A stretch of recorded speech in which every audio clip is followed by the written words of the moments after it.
Hello out there. Welcome to my new show, Paranormal Dimensions. My name's David Young. Right, hopefully this is going to be the first of many, so be gentle with me. I hope to have many interesting guests and cover some fascinating subjects of the paranormal. I'll say at this point that we're all on the same journey of discovery and we may travel through many dimensions of the paranormal together. If you'll decide to accompany me on this strange journey, I will try to keep you safe from harm. Oh, and some BS.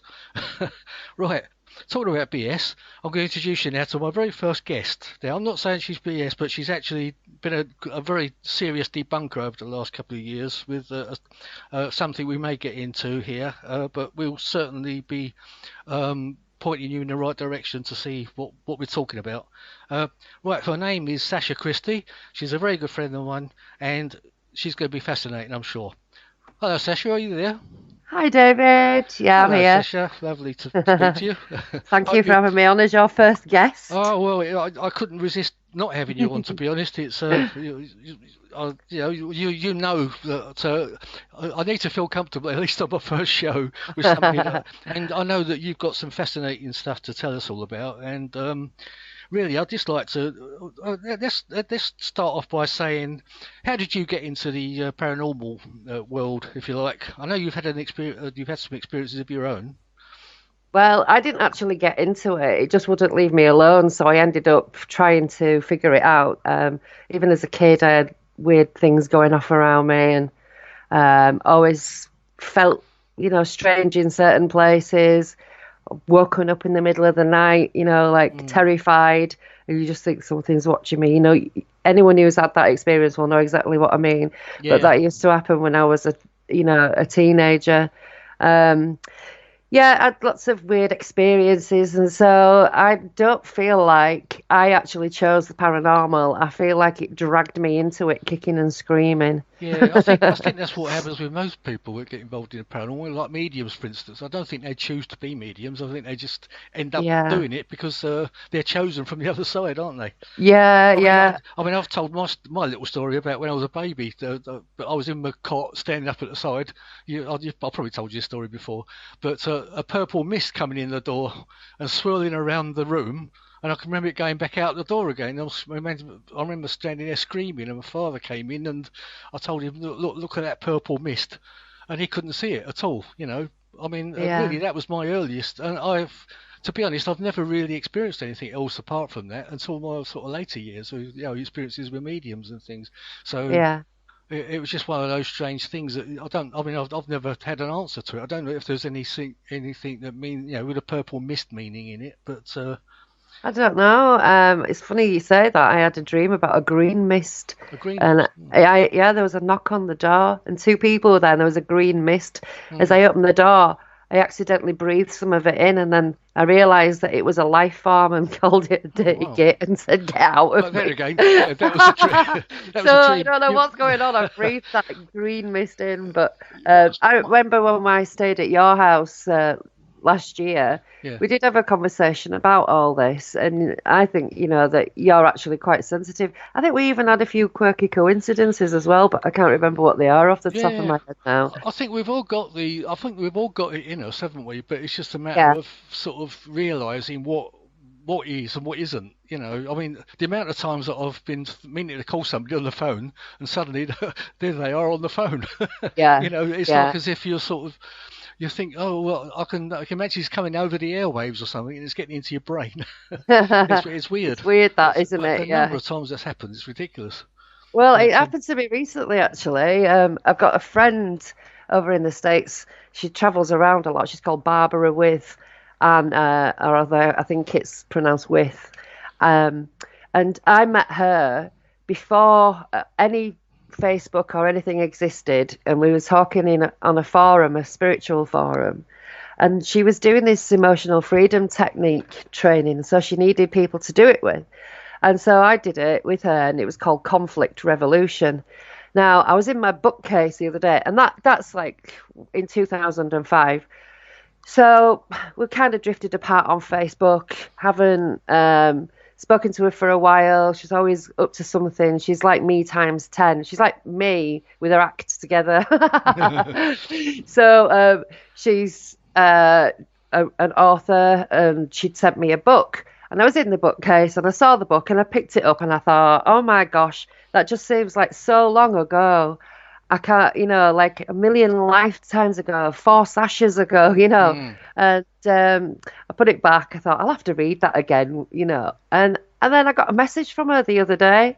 Hi, I'm at a book signing in London, February to March, and I've got some spare time, and I'd like to come see you if that's okay. And I was like, yeah, It's great. really Oh wow, strange, isn't it? I yeah. mean, And you it's must just have been within drawn to that bookcase knowing something was going to happen, you know. It's like that. That's how I get it. It's like that. I'll think of somebody, and then a little while later, they'll turn up. I mean, it works in awful ways as well. Like a friend of mine, he died last November. Mm. Sorry, the November before.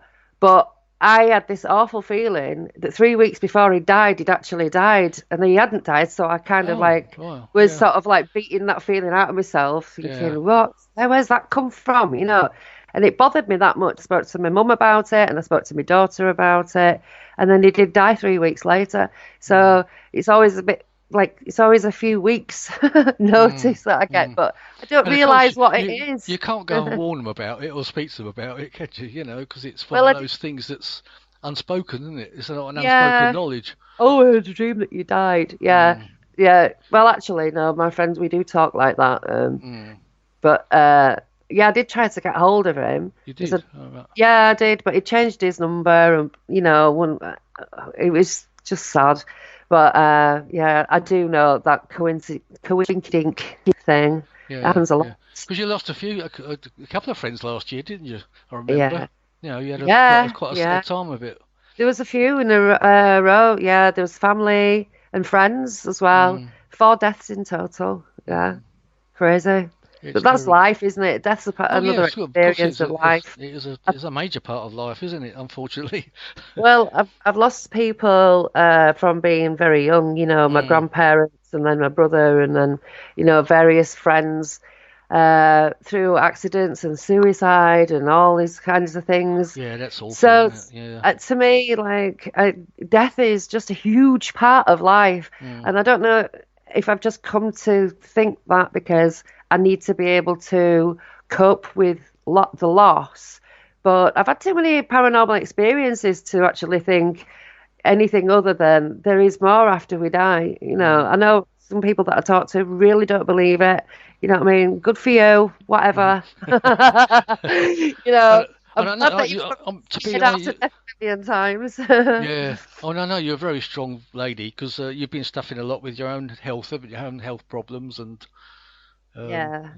but Well, when life pressures you, you start to perform, don't you? Like, yeah, we had all those attacks going on, and I had all that death going yes, on, yeah. all these kind of things. And then my health was terrible. My health was terrible because of all the bloody tablets that the doctors had put Mm. me on. So Mm.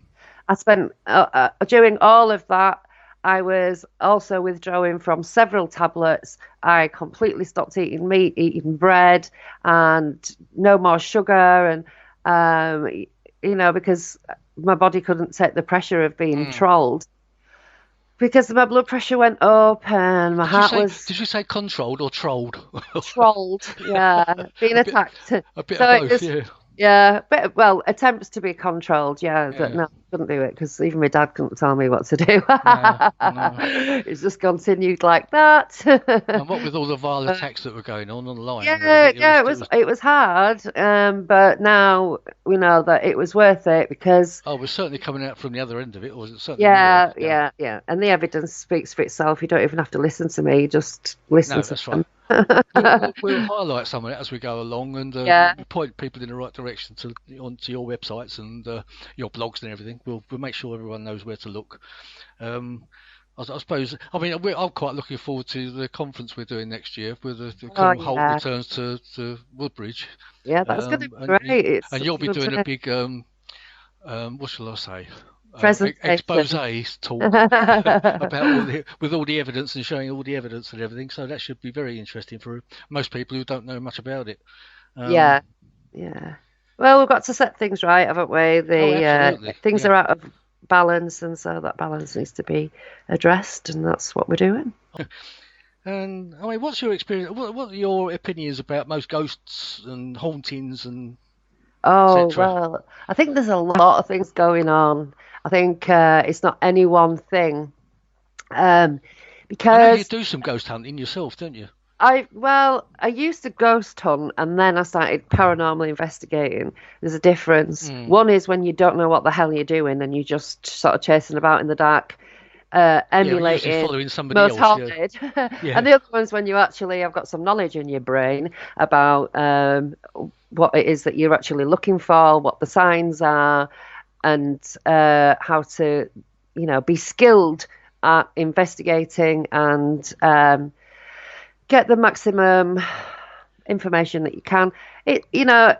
I used to think that I knew it all. So Mm. obviously, for a period of time, I wasn't learning anything because Mm. if you think you know it all, you're not Yeah. in a place of learning, are you? Well, I think you'll agree Uh, with me.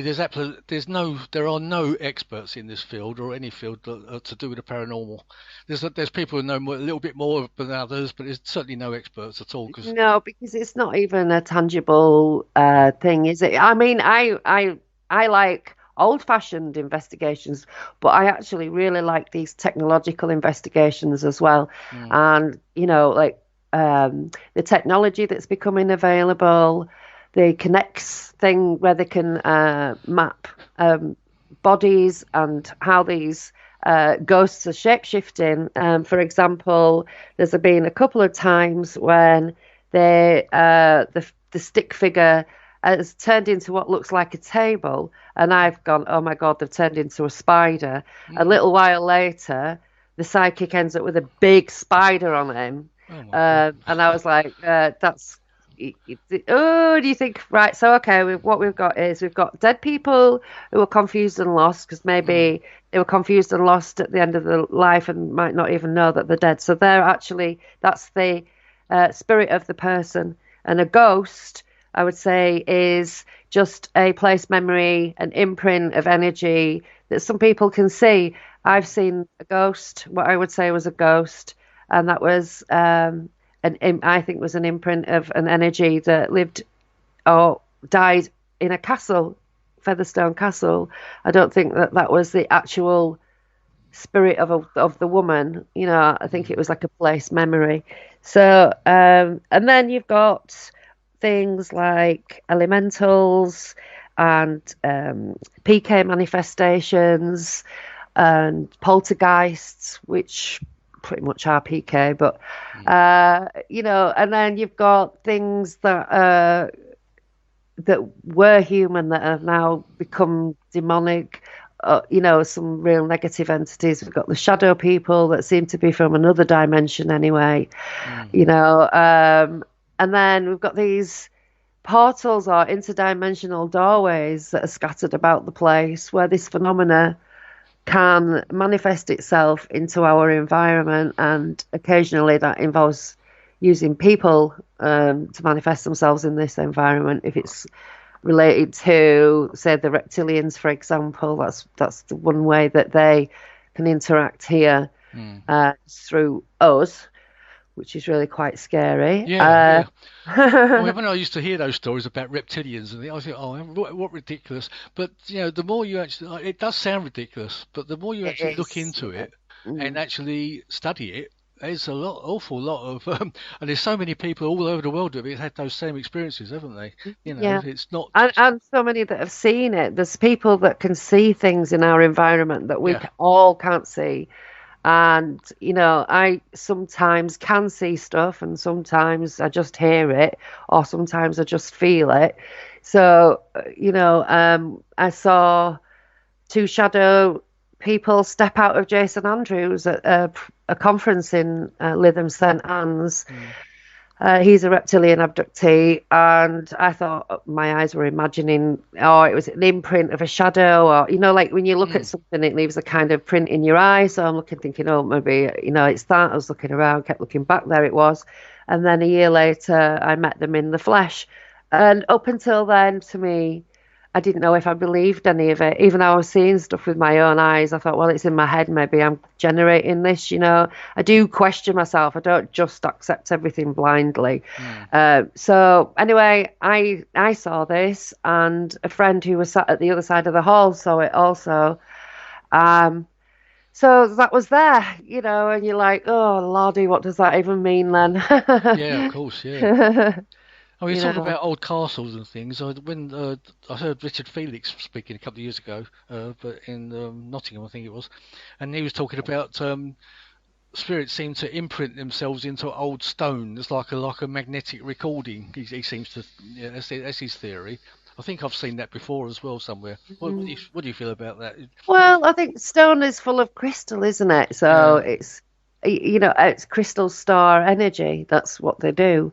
So I guess that with it being a lot of these older buildings being very thick walled because of the Mm, cold, etc., that it takes longer for these imprints and these explosions of moments to escape mm, through, you know, like if you think about it in terms of electricity, that it's all ions, positive or negative. They need to discharge off a positive one and a negative one needs to hit each other and then they both disappear. mm. But, you know, I think that because of the stone and the crystal, it just kind of, it's a slower process. But I reckon the crystal will probably always retain that energy, but it just depends on how much other activity has happened on top of it and Mm. how far back in layers it goes. You know, so I think that's the stone tape theory, and I don't know if you actually need that kind of thing for a place to have memories because there's areas out in America, say, where there's just vast wilderness Oh, where sure, yeah, and people used to live and there's nothing there, but people are still having paranormal and experiences in because, woods and things like that. Yeah, well, isn't yes, yeah. exactly. So I don't know that. I think it just depends on the amount of energy that ever went into a moment that's been captured that way. Because A it seems murder strange. or something, so a lot of energy, a lot of it's like a magical rite in a way. Yeah, It casts something, you know. So those energies just don't seem to evaporate too quickly. no. Because it seems strange when you hear about Roman soldiers and you can't even see them from like the knees upwards or something. You know, Yeah, it seems strange that they're sort of walking on an old level. but you It's don't see or hear of people seeing cavemen. So no, that's I true. think it disappears eventually. I Hmm. think it dissipates That's a good eventually. point, actually. I hadn't thought about that. Yeah, you're right. Yeah, it's interesting. You were talking about instruments and things about and portals. We know there's some fake instruments and things out there that people try to sell. Yeah, You've had a bit yeah. of experience of that, haven't you? With, With a certain person, with a yeah, certain tells person his. with portals and God knows what else. It's I quite, know. it's actually quite funny when you It's look an into. alien telephone. Yeah. He's the only person that builds these ghost boxes that claims to be able to contact aliens as well as the Yeah. dead. So yeah, that's quite amusing. You have to tell SETI just to pack it in, and they can sort it out for about That's right. Yeah. £80 I think he's had a from few. eBay. I think he's had a few complaints from people, hasn't he? By the sound of I've it, a from few what we've videos seen. of him. Yeah, yeah, yeah. He's naughty. So what do you expect? Yeah, but generally the tools and the meters and things you use. What's your opinion on most of them? Like the K2 meter and everything. I love the K2 meter. I mean, they were, you know, um, you might not know what it is that you're dealing with, but Mm, you know, it's something in the atmosphere around you at any one time when there's no earthly reason for a spike of electrical charge to be there, unless there's something that we don't understand in physics, where you know there's kind of clashes and energy clashes or energy clash zones. Um, so I love the structured light sensor cameras that pick out the stick figures, the REM pods that go off. I would love to have 26 of those because instead of using mm. a Ouija board where people can cheat, you know, you could have one for each letter of the alphabet. That's if they are obviously sort of fairly modern and can read, I know Yeah, how to yeah, spell that's things. right. I Yeah. did think that an alternative of sort of pictures um, could be done for people who were illiterate, because well, in olden days, people just didn't learn how to read and write, did they? So that was for the religious folk and royalty and etc. Mm. So, yeah, I do like the technology, but I also really like the old-fashioned ways of doing things. Like uh, not I don't like table tipping or anything like that. I don't really believe in that, to be fair. You don't. I've had a couple of experiences with the table tipping, and I was actually blown away by it. You could Mm. actually feel it felt as if there was a force under the table tipping the table up, because I took my hand off the table and it was coming from my side, and Yeah. I was going under the table. There's nothing there. It was quite weird actually, because the Mhm. table was tipping away from me, and you could actually. And I tried pushing down on the table from my side, and it felt like there was a force there, like a springy force. So Oh, explain that's that, I don't know. interesting. No, I've never had anything like that, and I'm just not convinced by what I've seen on the Mm. TV. No, it doesn't look convincing, So, I've got to admit.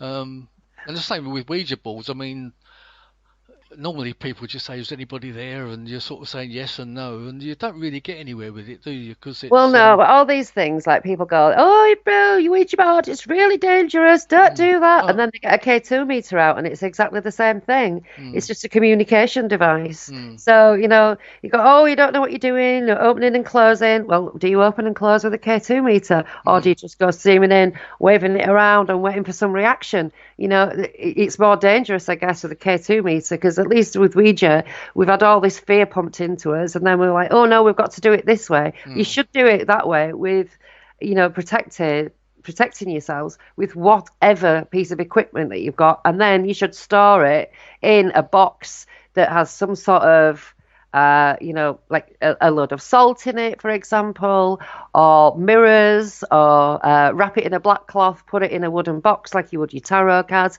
because all of these things are exactly the same as the Ouija board. But people don't look at them like that, and so they don't think that they need to protect themselves. And then you've got other people who say, "I don't want to protect myself because I want to feel what's going on." mm, And then you like have a danger of attachments, things following you home for a while, yeah, and your life ending up being destroyed, or your relationships, or because when you're living with something like that, it puts a pressure on all of you, because it literally wears you down, because it's taking all your energy, and it's manipulating arguments and things like that. So these things can totally destroy your life. mm, So I think there's a lot of negligence in the paranormal investigation, but people who are trying to find out if something exists are not the same types of people who know it exists, and they're going to try and do something about a situation in somebody's house, for example, or whatever the situation might be. You're not going into somebody's house and going, "Is there anyone there? Come on, attack me!" Like, like, is yeah. that And that then run does? away screaming when something Yeah, happens. then hide behind Aaron. So you don't do that kind of thing in somebody's house, because that's just totally Mm, dangerous. yeah, Um, but that's the nature of it. And I think I learned the hard way, because I was one of those people as well that just thought, "No, I've got my family. They're all protecting me. I'm protected by the spirit because I just am, because I just decided that I was, like an idiot." And now it's like, I lived in the house that was haunted, and we were there for 3 years, and it affected all of us, and we were all in a state of oppression, and everything that could go wrong in my life was going wrong in my mm, life. And it was all because somebody had been doing Ouija in that house without any opening and closing, doing it when they were drunk, whatever. It's just dangerous practice. mm, There's a little dead boy running around, mm, and some awful, awful, dark, dark, dark mm, thing. Don't even know what, but you could feel it, and all my kids were affected by it. And in the end, I ran away. mm, I had taken part in a documentary for the BBC about 7/7, because it happened on my doorstep, literally. And then I started getting harassment from the police, because it was like, "Oh, they didn't say it. They didn't come and say, 'Sasha, you could be staring a hornet's nest here. Stop it.'" I'd have gone, "Oh, I didn't even think of that." I was mm, just mad about the lies being told about the people that I knew. yeah, Um, And then it was also haunted, and my daughter was in trouble at school all the time, and it was like I mean, my son was in hospital all the time with all these bad ear infections. He just could not get rid of them, and he was having conversations with something that we couldn't see, and he was too scared to tell us about. And then, it was just one thing after another and another. So in the end, Dave just said, "Move to Liverpool." So I did. Dave is your partner, not me. Oh yeah, yeah, not you. Yeah, you don't It's Liverpool. another Dave. Yeah. It's yeah, you had some experience with dolls as well, didn't you? I know you collect dolls, and you had you got eBay and everything, and Well, no, not you had to get really. rid of it again, didn't you? I just what it was I like because I'm disabled. I can't walk very far, so I don't go out a lot because it kind of it hurts. So my life is online, but my home life as well, my social life is online, should I say. I get bored, so I have to have lots of hobbies, and things to Yeah, do. sure. And it was, I don't know, I can't remember what, probably July or something like that. And I thought, oh, I know what I'm going to do. I'm going to have a look in the charity shops, see if I can find one of those porcelain dolls, and then I'm going to do it up to make it look spooky for Halloween. Yeah. And so one day I was up in the village and I walked past the charity shop and I thought, oh, I'll go and have a look in there. And as soon as I walked through the door, there she was on top of the shelf. So, It's as if you knew it was there, that you were going, and it was sitting there so yeah, waiting it for you. was just weird that, I just sort of felt this, oh, I'll have a look in there. And then as soon as I walked there, she was just there on the shelf. And I thought, oh, I wanted to get one of them. Mm. I wanted to decorate. Oh, perfect, because she wasn't too big. She was maybe 12 inches. Do you not think you were drawn to it? Maybe I do now. I you do had now. that enter in your head, and it's Yeah, well, I've been in that shop once before, a few months before, and I don't know if that doll was there then. Like I said, I don't go out very often, so and so I've gone. I just went in and I grabbed it. I was out in and out of the shop within like 2 or 3 minutes. you didn't nick it, by the way. Yeah, it was just a empty. I went, I'll have that to the counter, and off I went with it in my bag, and got a taxi home. And then I showed my daughter Daisy, and I went, "Oh, look what I've got!" And she went, "Get that effing doll out of this house now!" And I went, "Don't be ridiculous! It's just a doll." She's like, "Well, she's watched Paranormal Witness with me enough, you know what I mean?" Yeah. So anyway, that night I thought, right, I'll have a look at her. So I took her boots off, and the socks were stuck on, like with years of sweaty breathing or whatever. So they like kind of pulled them off, peeled them off, like, and then I saw on the bottom of them there was a pentacle, not a pentacle, a pentagram drawn on the bottom, one on each foot, and I thought, That's weird, isn't it? Yeah. oh, I thought, Sacha, trust you, for God's sake, you can't buy anything and just hit me normal, and I was like laughing, thinking, I thought, oh, somebody's just done that, like as a joke before they put it in the charity shop. Then I thought, no, them socks have not been taken off for years. Yeah, I mean, but that's ever. right. I mean, if it was like a joke, it would be more visible, wouldn't it? So you'd see But it. it would have been easier to get the socks off if somebody had just taken them off and put them back on.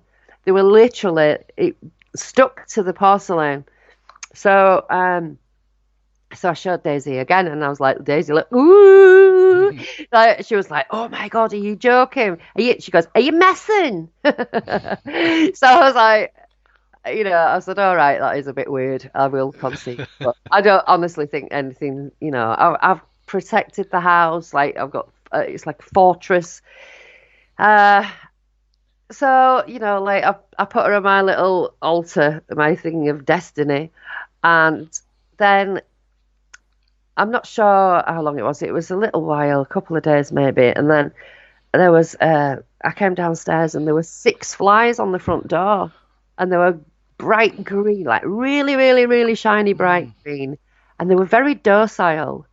And I just picked them up and threw them out of the door. And I thought, ugh, And then I woke up one night. I was falling asleep on the sofa watching TV, but I woke up because I could hear a noise, and I'd got on my fireplace, all candles, etc.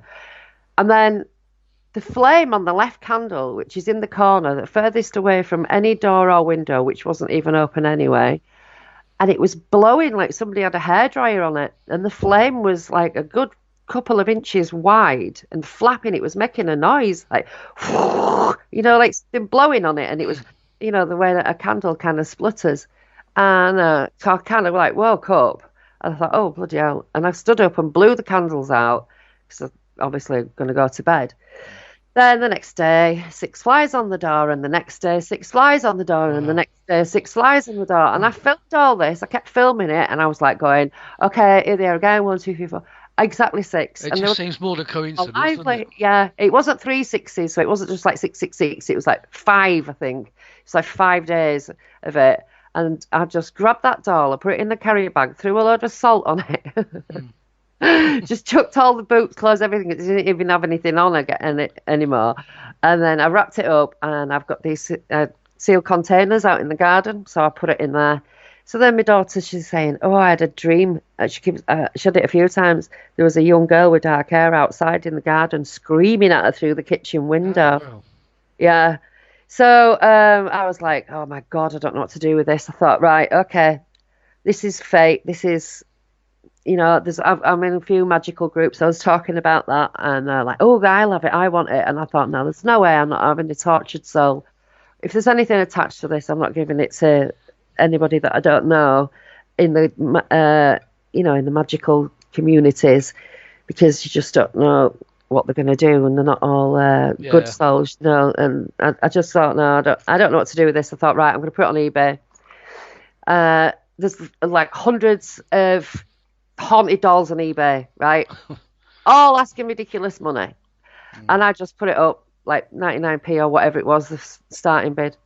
And I thought, this is one of them situations where something's going on that's out of my control, because I don't want anything like that in my house. I have put walls up outside my house that you won't believe, with substances that I've had to get from New Orleans and things like that, to really kind of like strengthen it, because a house full of like sensitives, we're not all psychics and psychic mediums or anything like that. We just attract it. And there I have something in the house. It's like, no, I've lived like this before. I'm not doing this, not going there again. You can get stuff. You can get the stuff out of my house now. That's it. Boom, over. And so I put it on eBay. It went for about 30 quid, and it cost me about 15 quid to send it. Yeah, I know. That's you know what I mean? Normally. But I was like, it has to be one of those situations where this doll is going somewhere. Yeah. And a friend on Facebook said, my friend wants to buy it. What do you want for it? I said, I don't know. I'm just leaving it to think it's on eBay, right? Go put a bid in. And so he put a bid in, and it went for 30 quid. And it went to this guy who's got $30. So £30 and 30 quid. $30 and £30. I thought that was funny. So he's got all these dolls, and he keeps them in this museum. And they're all kind of got their own little ways, and they all need certain things, and they all get what they need. Right. Oh, well, he's actually got a museum of them. I see. Yeah, he's got he collects voodoo dolls type of thing, does he? Haunted dolls. Haunted dolls, yeah. Ones with attachments. That's a different thing, isn't it? Yeah. And then, I suppose if these attachments want to leave, then they leave, and if they don't have to. But I feel like, because he was in my, he was actually in my orbit, was this guy anyway, through somebody that I talked to quite a bit. And I said to him, I think she used me like a $5 whore to get to you. But because I do believe that there is something going on around all of us as far as spirit are concerned, with our family and friends, etc., are on the other side, that they try to do their best to guide us and engineer situations for us. And I know through various psychics that I've met and known or seen, they all say the same thing, that there's a sword of protection around with me. There's something to do with the sword. All of them say it, and they all say it represents the fact that you are protected. And one that I used to go see that told me everything about my life that I'm doing now she said, "You're protected and you work for the dead." She says, "You won't even know it, but you do." And I've wondered throughout this investigation that Mm. I've been doing and that you've been helping with, if that's what she means, because there's a person that we know that has been, you know, using names of dead celebrities Mm. to generate money for themselves.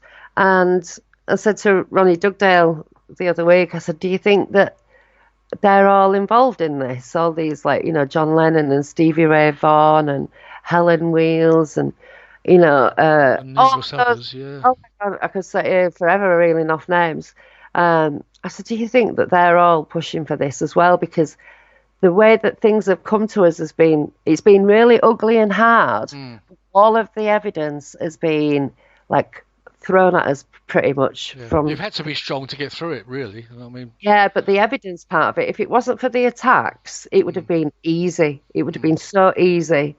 And I think it just seems that the way that things have unfolded, and I look back and I think that is so weird that it came about like that, and the Mm. timing of things, something happens, or I'm about to do something, and something happens just before, which totally boosts what I'm just about to do or put out. Mm. So I've begun to think this has got a life of its own, um, on the outside of me, that's not just do with anything to do with anyone in the community, but maybe in the community on the other side, because there's so many people, dead people, that are being used and abused for money and fame. Yeah.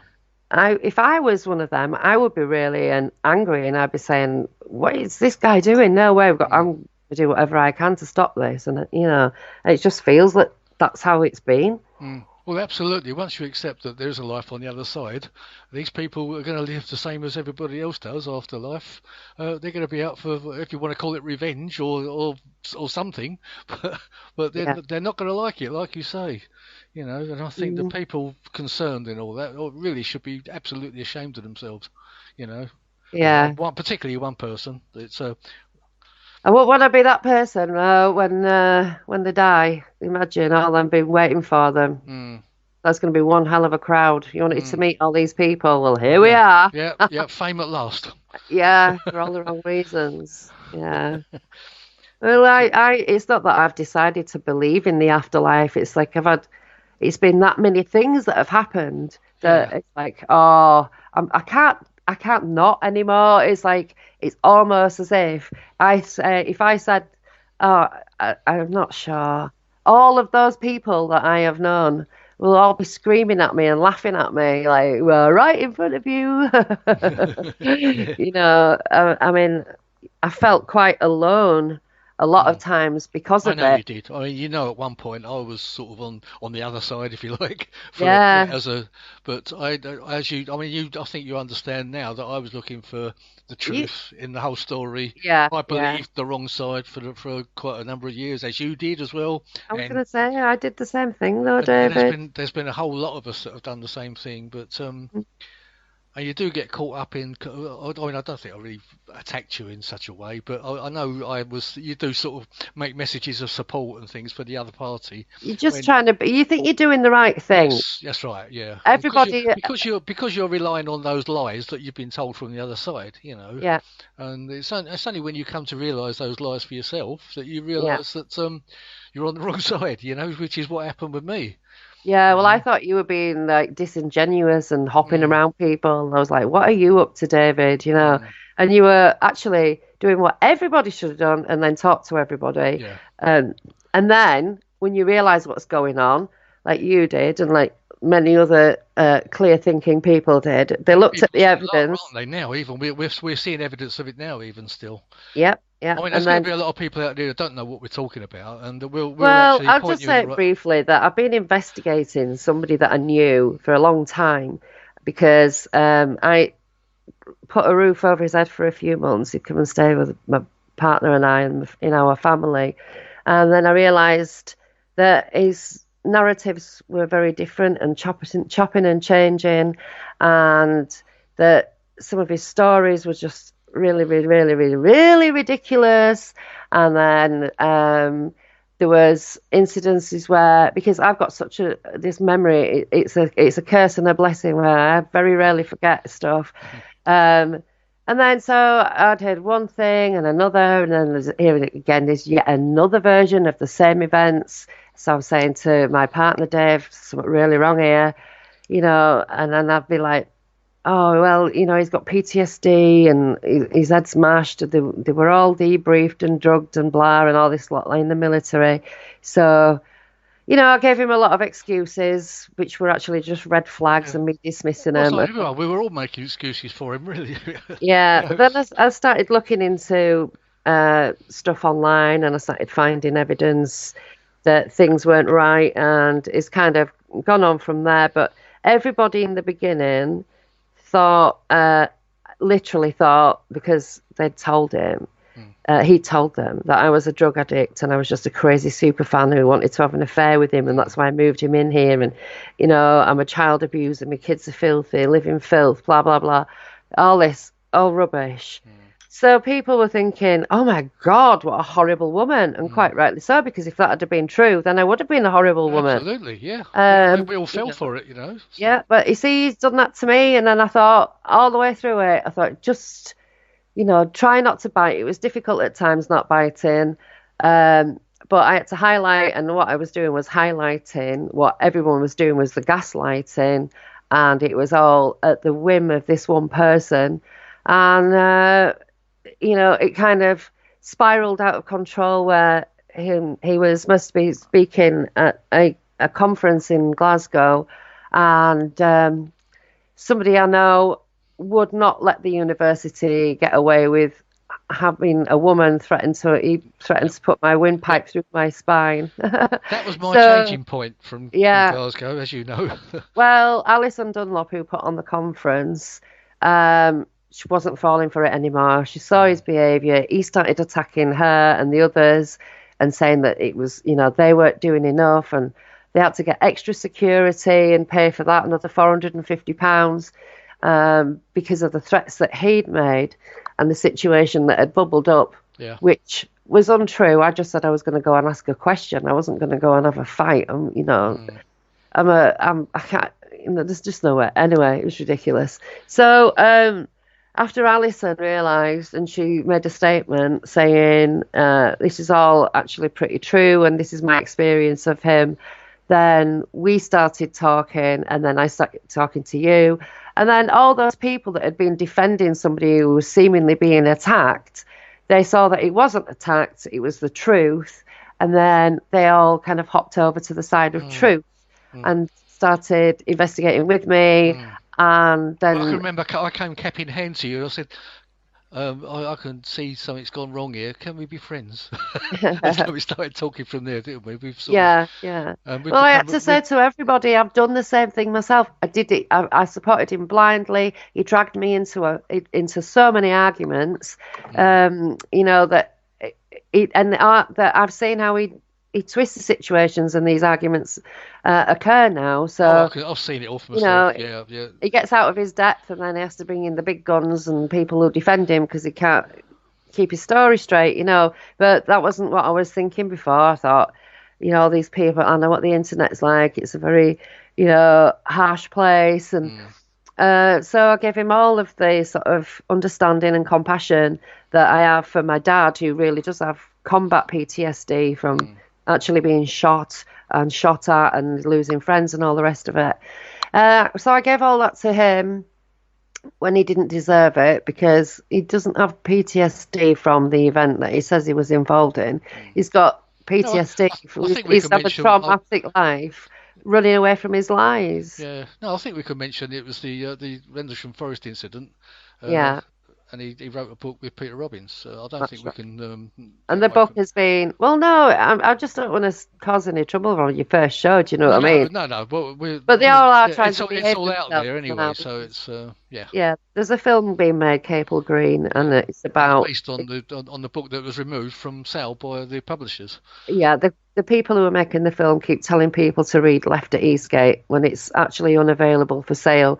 So it's based on a book that has been removed because of its inaccuracies. So the Well, you whole can thing get is. it. I mean, there's loads of second-hand copies out there. I know, have you seen them? Some of them are up there for like I know. £1,000. You see some ridiculous prices as well, like three grand or something. Yeah, yeah. Like from like 10 quid to, oh, actually, Well, I've seen them cheaper than that, I'm 8.99. sure. I'm sure if his book's worth that amount of money, my book will be worth more with all my scribblings of his demise inside it and Yeah, underlinings. yeah, because that's coming eventually, isn't it? The pages are falling out of it now. I had to get a Kindle version. Yeah, I mean, Um, mine's the same. I've got two copies. I've got the hardback copy and the softback, and mine's all full of scribbles and the pages are falling out. yeah. What we should do is raffle them all, shouldn't we? Yeah, tickets £1,000 each. Yeah, that'd be nice. Yeah. That's what he'd do. It's funny, actually. I don't know why this has popped into my head, but I was at a wedding at the weekend and I saw this shotgun on the wall, and it was at a wedding venue, and it said 1875, and I just had this like Yeah, little it is. of him taking it in a bar, going, "Look at this! I got this. What used to belong to Jesse James," or Yeah. something like Oh, that. to be honest, Sasha, I don't know if you ever watch Porn Stars on the telly, and you see a Beatles item comes up, you think, hello, is it one of these? Oh, I don't watch that Oh, actually. No. yeah. Um, Yeah, because And when I say I Porn found out that Stars, it sells it's Pete. memorabilia as well, and it's not genuine. No. And no, it's not genuine now because we literally have Oh, it's had been some proven. analysis Yeah. done. So I can say all these things. The truth is never liable. Um, but if you want to know or whatever, my blog, it's Sacha Christie. Yeah. Just put Sacha Christie blog, it'll come up. It's Yeah, it'll come up. Infomaniac Housewife. I've keep getting these weird searches. When you look in your blog stats, etc., it'll tell you the keywords that people have used to search, Yeah. and some of them are quite amusing, with it being Yeah, infomaniac. put the wrong word in. Yeah, I know. But yeah, it's quite hilarious, really. Some of it, what's going on, really, and Oh, very it's upsetting as well. A lot of it, but it's so crazy. I can't believe that there's anybody on the planet that is actually 100% lies, but there you go, there is. And mm, there's even a TV show now called Everything He Said Was a Lie, and I thought, yeah. ooh, I wonder if we'll ever see him on it. I mean, let's go through the jobs he's had, shall we, Sasha? Okay. Well, Right. So bodyguard to John Lennon, even though he was 18 when John Lennon died. Close protection security, he says, and he did that for Ringo Starr as well. He tries to make out that he was working for the British security people, like say like Peter Grant, John. Oh God, what's his last name? I've forgotten his name. yeah, I can't think of it either. Yeah. Alf Weaver and Michael Francis, they all were bodyguards that looked after bands like Led Zeppelin, and all of the British bands, and some of the American ones if they were on tour in Britain. So, he was a kid when all that was going on, but he's written himself a narrative based on these stories in these biographies that I kind of thought he's got these stories. Where have they come from? And he said, well, he reads biographies a lot. So I remembered him saying that he'd read a book about a security guard, which was one of the Beatles' security guard, or in connection to them. So I thought, right, I did a few keyword searches myself and came up with this book. It jumped up. And I thought, right, I'll get that. Went to Amazon. It was in the new and used for a penny. So I got that. And then the original rock and roll bodyguard, which was Alf Weaver, and Starman, which was Michael Francis. I read a Richard Cole book. I read a book about Peter Grant, and his stories are all in those books. So I thought, holy moly, right. And then obviously I knew that the memorabilia stuff was going on. Started looking online for certain images. You do reverse image search, look through auction catalogues. You can find it. You use the right keyword searches, anything will pop up. I kind of found all of this stuff going on, and I knew it was all his because I'd seen it all before. And also, he'd left some photographs on my partner's laptop that he was using, because his laptop got an STD from some of the stuff that he was watching and died. And so my partner kindly said, well, look, yeah, I use this because we had a big PC. I had a laptop, it was like basically the kids use it and he was using it and he'd uploaded some photos from a memory card in his camera and just transferred the files over. So it was by accident, actually, that I realised that all that stuff was there because we went looking through his browser history because of something that the daughter had said. Yeah. And that's when I discovered everything. So I knew what I was looking for, and I remembered a lot of the things that he'd said because I've got one of them brains. And started putting a big compilation of all the evidence together for the police, who said they don't investigate fraud. The National Trading Standards do. Which to me, I just find that absolutely unbelievable and crazy. I just don't. Well, it is rubbish because I was at a wedding this weekend and one of the family members there is recently retired chief inspector of one of the largest counties that there is in the country, and also he was a chief intelligence officer as well. So I was talking to him and I explained the situation and what he was been doing and what I can prove. And he said, try again, but do not mention the attacks. Just try and report the fraud. What you're asking them to do is deal with the attacks, and the attacks were because of my knowledge. He said, give them your knowledge, and then afterwards the attacks will come on to the end of it once you've got the attention. So it's the chief inspector of the entire country and my local constabulary that I have to send this information to and, have and show a pattern of behaviour and recent activity, which we've got because he actually tried to sell something that Peter Robbins had given him. Yes, and there's evidence to that because And then a friend, a new friend who knew Warren, a new friend to me, an old friend to him, knew Warren back in the 90s, and so we've got some analysed stuff done now, and it's all official, and that it just proves that there's something naughty going on. And as I said earlier, that show is actually going to be sent out over this network, I understand. Whether it's out there yet or not, I don't know. But I understand that the process is going on. It should be out there probably this week, hopefully.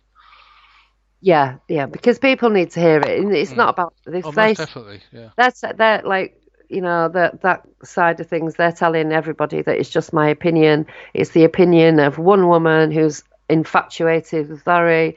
I'm a sycophant. My behaviour isn't normal.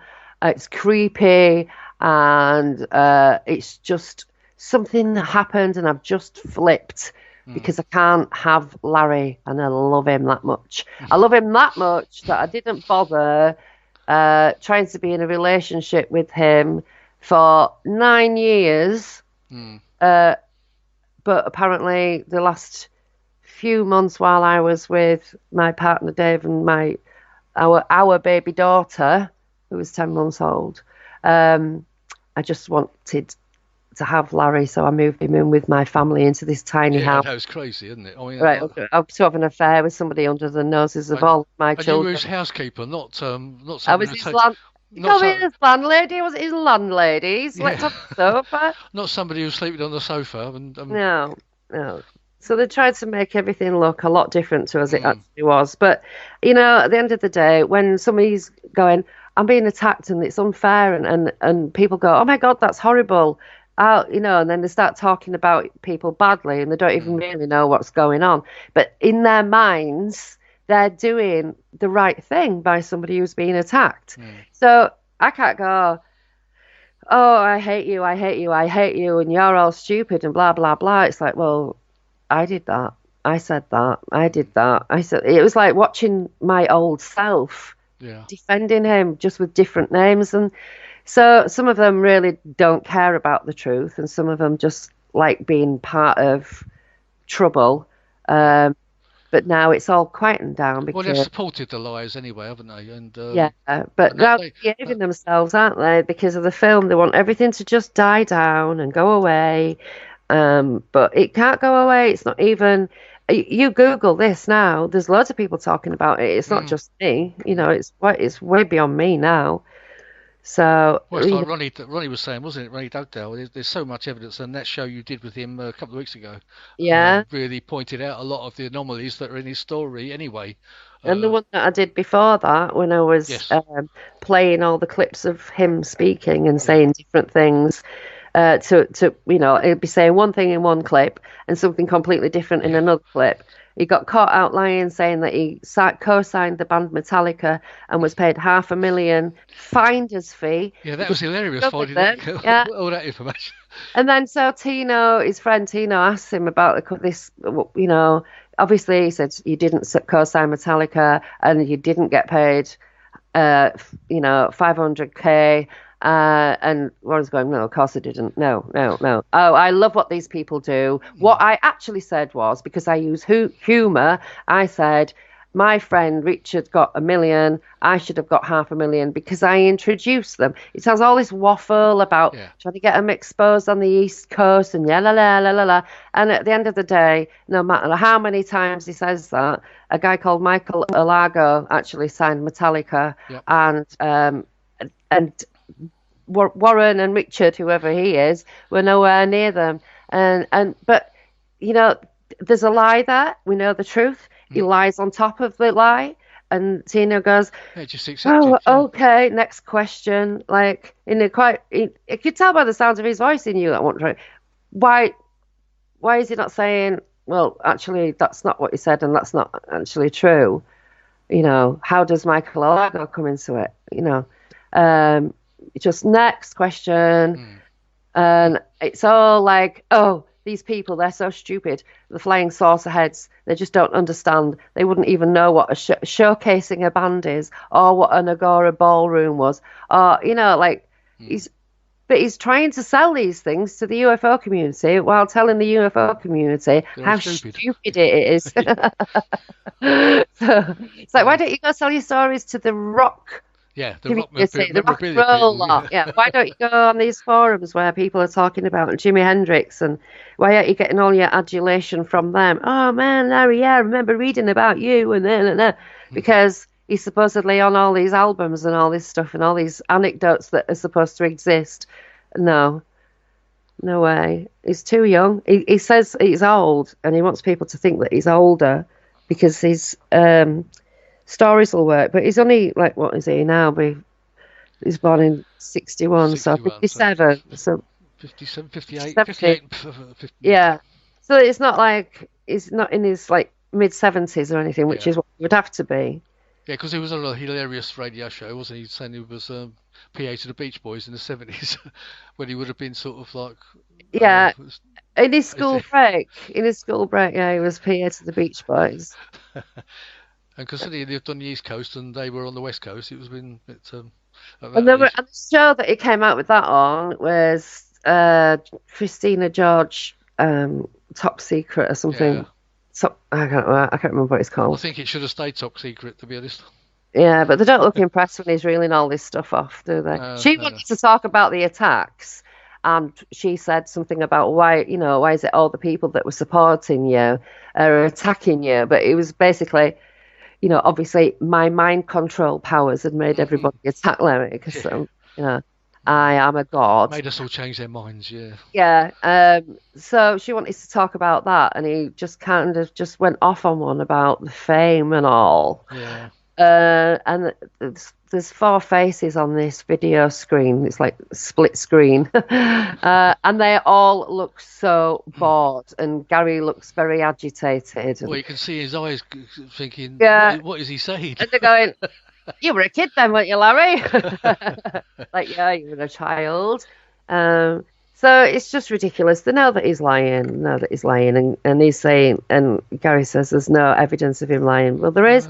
He just hasn't looked at it, and he's pretending that he can somehow have an excuse of ignorance because, oh, well, I just wasn't going to listen to a crazy lady. He told me she was just a crazy lady, so I didn't listen. Yeah, well, right. if you're investing everything you've got into a film about somebody, and there's people saying to you, you should look at this, and you're going, no, she's just crazy.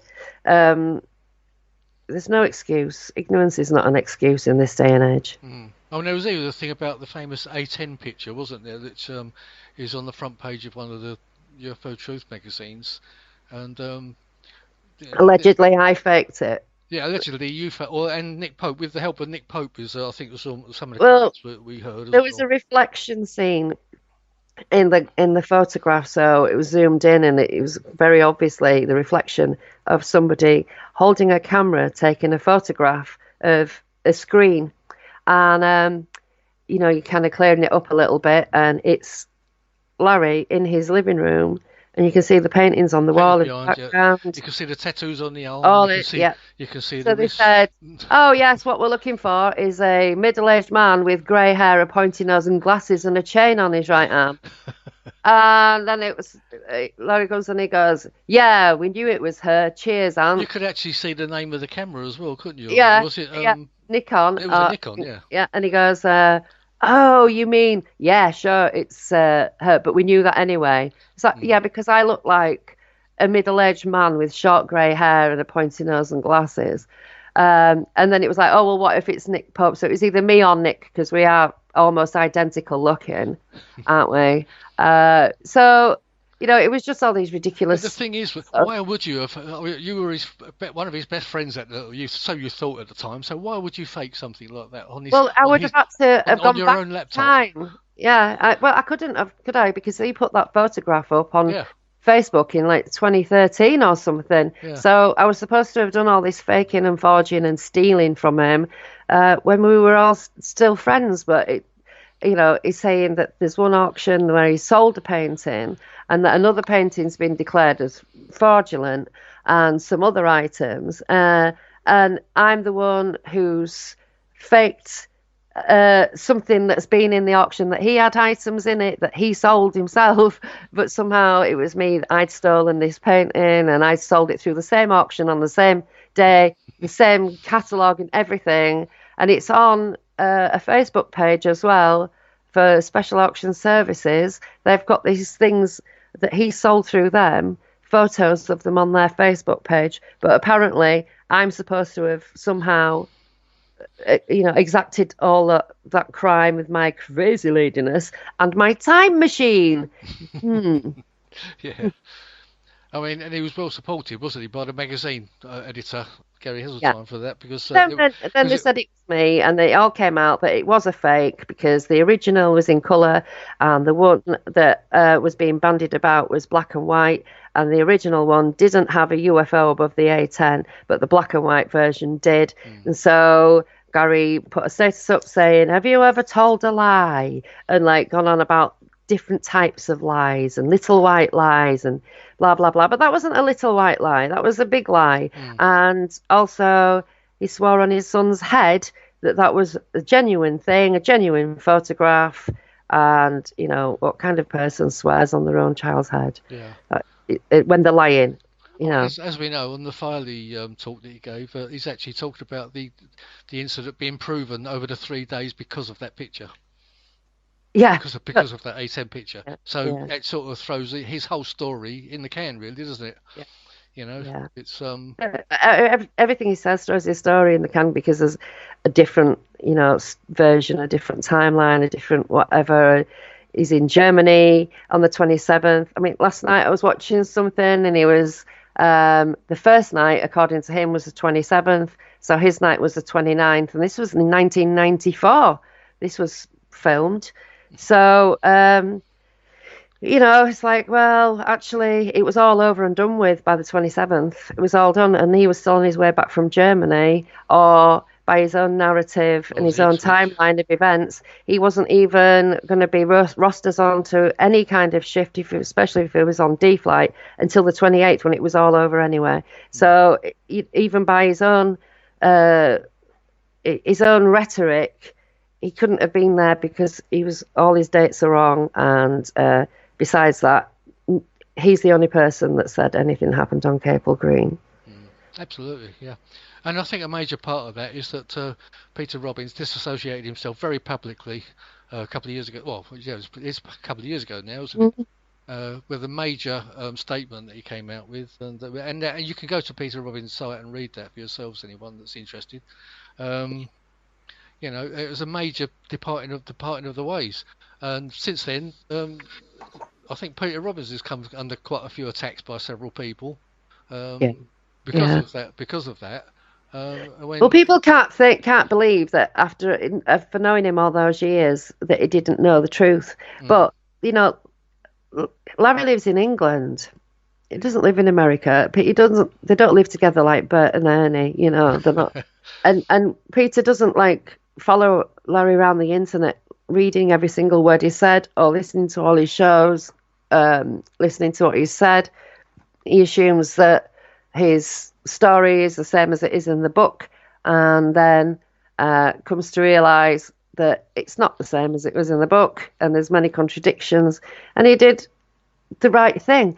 I well, he know took that. a lot of persuading, didn't he? I mean, to actually look at that evidence, and actually Well, yeah, it hit him very, very hard, actually, because I mean, after putting what almost 30 years of your life into the story, yeah. and backing it up all those years, it's a major blow to you, to your to your I whole can't persona. imagine. I mean, you know, it was like for me realizing, oh my God, I've actually carried the Mm, thing that I detest the most. You know, I'm always going for the truth, and you know, like people who are being bullied, I try and defend them, and you know, I've had lots of arguments on the net because I'm saying you shouldn't be doing that to that person. And why are you mm, talking to them like that? yeah. They don't have to do anything. They don't owe you anything. They don't need to prove themselves to you.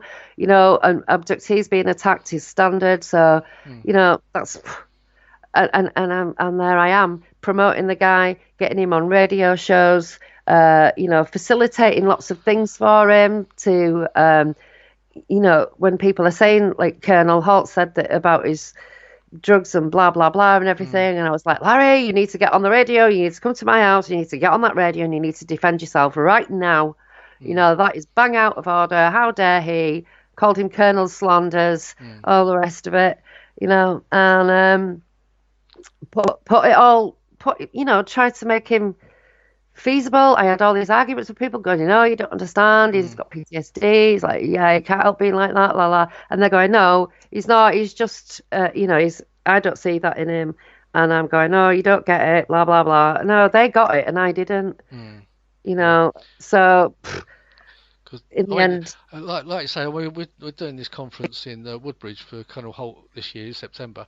The last appearance in 2015 with Colonel Holt, there was quite a hoo-ha about it after he was saying, yeah, because it basically ended up as a kind of an attack on Larry Warren, basically for the most, and there were quite a few supporters of Larry Warren, myself included at the time, yeah, took umbrage to it. Although I was absolutely, you know, really, really pleased to meet Colonel Holt at that particular time. There was I could understand why people were upset at that time. You know, a lot of people had come from different parts of the country. You know, they've invested in into the hotel and their fares and everything else. I was only down the road, so it only cost me like the £20 to get in. So, yeah, yeah, but you still felt that you could feel that anger in people. You know, but as you know, and as I know now, I can understand. Yeah, yeah. Well, I think a lot of people have come to understand now that that anger was incorrectly focused on Colonel Holt because he was actually telling yeah, the truth, yeah. or as much as we know, he was telling. I mean, obviously, nobody can say that Colonel Holt wasn't there because he's the one who wrote the memo. You know. So Yeah, yeah, whether his memories of the actual incident are as accurate as because there are a lot of differences in different people's memories. But we all we can rely on is the people that were there, their particular incidents. Even if their stories differ a little bit, they were yeah. there, we weren't. But Well, the image of the events in my head is so distorted mm, because I've always come at it from Warren's perspective, where thinking that all these things happened in a certain place on a certain night. In actual fact, that it's an amalgamation of events that happened on different nights in different places. So to me, I'm right back at the beginning, at the drawing board again, because mm, how can I even say that I know anything when I believed him? Now I know Adrian's part in it all, and I'm getting to know. Well, I knew quite a bit about what's gone on with John as well. Mm. As far as Jim's concerned, with the binary and all that lot, I really left that as soon as it started to, come out. And so I don't even know, excuse me, what has been said or what the binary is supposed to be saying Well, I'm very or interested the because whole Jim's thing. book's out soon, isn't it? So I'll be very interested to Yeah, read it and get hold of that. And yeah. I'll reserve judgment until I read that. I mean, nobody can deny Jim was there as well. So whether his Nope, that's experience it. was Jim and John was together, but they both have different recollections what happened. Mm. So Well, as far as that's concerned, as far as Jim's concerned, I believe everything he said, and touching the craft, walking around it, drawing the symbols. I mean, you look at his notebook, and you can tell he's pumped full of adrenaline because they are wobbly drawings. yeah, His hands are shaking when he's drawing them. But even the binary wouldn't be maybe so difficult to digest if it hadn't come out the way that it had. And it's yeah, like that holding that on to it for makes, so long. Yeah, yeah, that whole thing confuses me. And, you know, it, when Angelia Joyner interviewed him and he said that he didn't know it didn't know what it meant, the binary, what the message was, he didn't know what it meant. And then he said he understood what it meant a little while later. So it was like, okay, now I'm confused as to whether you knew what it meant or didn't know what it mm, meant, and how you ended up removing it from your notebook and putting it back in, but forgetting all about it, forgetting it even exists. That's the bit that I find difficult. That mm. but I'm hoping that I will be able to talk to Jim soon. Anyway, I've been talking to Gary Osborne for a while. Yes, me too. I've Uh, had quite a few chats with you, Gary. yeah. I'd like to actually try and get him on this show if I can at some point. Well, I've talked about Gary coming on the show and with him, No, I want and him first. that's on the cards. No. Fighting for him.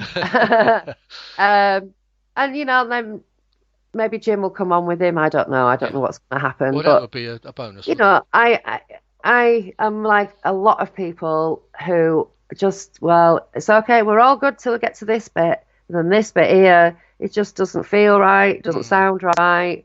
So, Yeah, I mean you that's know, right. They've got that right of what is the explanation, haven't they, deal? as to why? I think Mm. that's we But should I've expect never that. spoken to Jim about what actually happened prior to any of that. For the whole night thing, how he ended up out there, and Mm. what the sequence of events was. I've seen him and I've heard him. I've never spoken to him about that. I spoke to him briefly in 2010, but then it all went sour on a forum that we were all talking on. So Mm. John and Jim did a disappearing act, and then Yeah. came back to this binary stuff. So, Well, like, you he has know, had his own health problems, hasn't he, since yeah, then? they And all have. Yeah, yeah, all the witnesses that were actually and mental involved have all problems been as well. exposed to stuff that they shouldn't have been exposed to. Mm. And no matter what happens, but I've got some thoughts that it could be a staged event, staged, realistic, unusual event to test officer aptitude and an enemy response and base security technologies that were in research and development stages. So I know that this went on some bases. I don't know for a fact that it went on at Rendlesham, but something like that could have been in Well, play. Colonel Holt disagrees with that aspect, doesn't he? He doesn't think it was any Yes, of sort course, of it does. I know. And unless he's covering that up, also, which I don't believe. but also there was a treaty in place for the ban on all anti-ballistic missiles being used to disarm nukes or whatever. There was a Mm. nuclear ban. So in that 10-year period from, well, it'll be in the mid-70s, the treaty came into effect in 1979 to 89. They had to have other technologies that would do the same job. So they got funky with electromagnetism and plasma weapons and that sort of thing. Yeah. And there's plenty of patents and research papers out there to prove in that time scale they were doing this stuff. And they did it at Fort Benning, which is basically a military testing place, testing the troops, basically. Mm. They did a project called Joint Attack Weapon System Test, which involved this big Boeing UAVs, stealth helicopters. It was, a massive, massive training operation, and it was using holograms, parabolic mirrors, electromagnetic fields, plasma weapons, all the rest of it, you name it, lasers, all of it. It was all going on in that, and that's actually a fact with documentation that you can get online. Fort Benning incident. John Vasquez was a witness, and I talked to him a lot about this. And I knew it was a military test, and I had the paperwork to show that it was a military test. And Ronnie was there with me, and we were both trying to counsel him. And he just could not get out of his head what he saw was so otherworldly that it was an alien invasion. And then we have Rendlesham happen, and it's like a wet squib kind of firework compared to Fort Benning, but it was still absolutely massive. So, but it doesn't really matter if that's the case or not, because in that event, they were untrained for that moment. They were untrained to deal with something like that. And so it was all ad hoc adrenaline, look into your superiors. What do we do? This is, well, it's traumatic, isn't it, when you have something like that? And then debriefing on top is going to be even more trauma. So you're coming out of that not knowing your backside from a hole in the ground, and your head's been scrambled on purpose. But see, what I can't get my head around with that is there was a little light going around in the forest, first of all. How would they know that someone would actually notice it and be drawn out to go and see it? If it was some sort of a military exercise, they'd made it. Wouldn't they have made it more obvious? Well, not necessarily. If you refer to James Warrow's research into plasma, So I might actually try and get James on as well. Yeah, I do.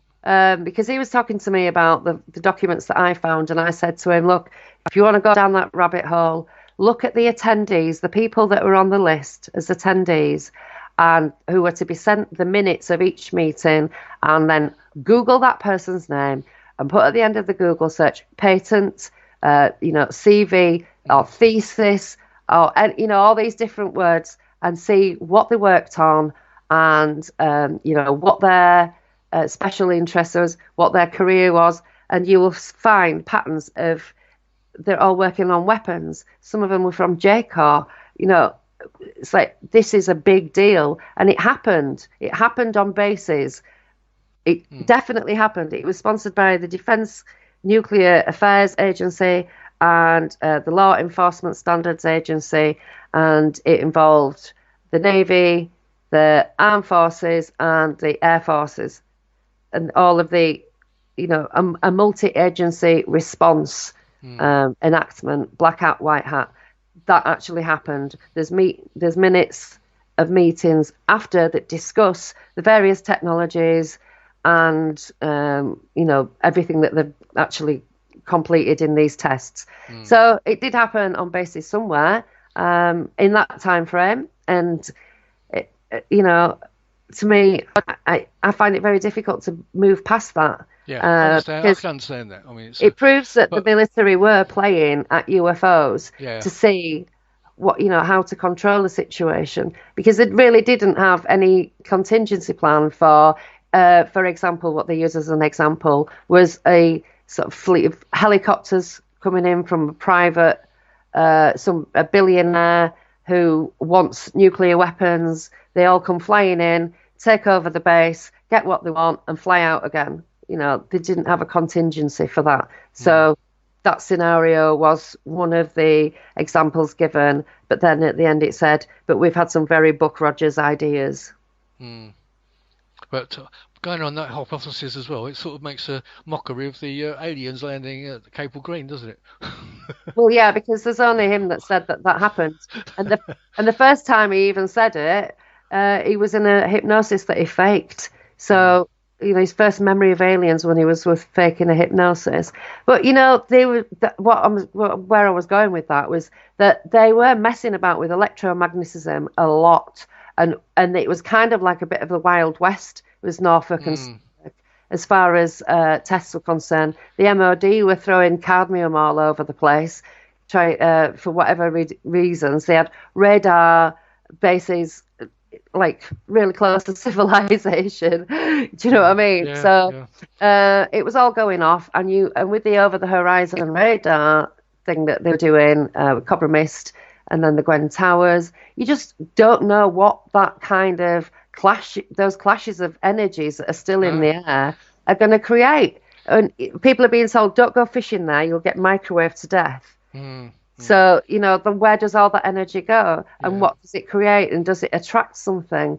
Was ET attracted to it? Were they, had something occurred Oh, that absolutely. Something could have, military have yeah, done? something could have That's, drawn something else in. Yeah, I agree. yeah. Yeah. So, I don't know. And I just say I can't help but think that because I've read these documents and everything that's in it just fits the bill. Mm, But like everyone says, none of us were there, and for the most part, even the other witnesses weren't with each other, so they weren't ever together. Not the ones that are talking. mm. Um, when they said that they saw or touched or was taken off or whatever, uh, they weren't together. So there's all that conflict as well. That there's nobody there to back the other one up, and Mm. like John and Adrian were together with Colonel Holt.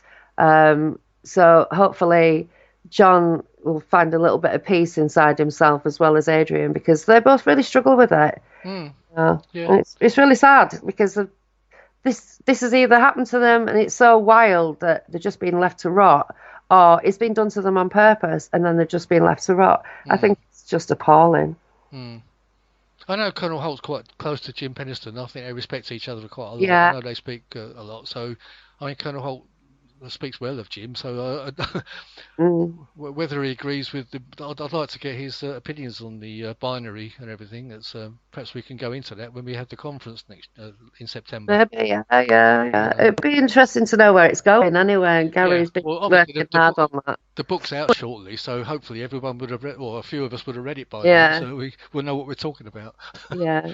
It Uh, all went a bit crazy in 2010. It was yeah. all very, I mean, there's Larry was there with his, carry on and arguing with everybody, and people who were there were saying, look, that's not how it happened, and he's twisting it. And on the forum that we were on the Rendlesham Forest Incident Forum, John was on there and we were all on there, and he was asking loads of questions, but people were asking loads of questions of him, like they'd all sort of looked into this to the most finite detail.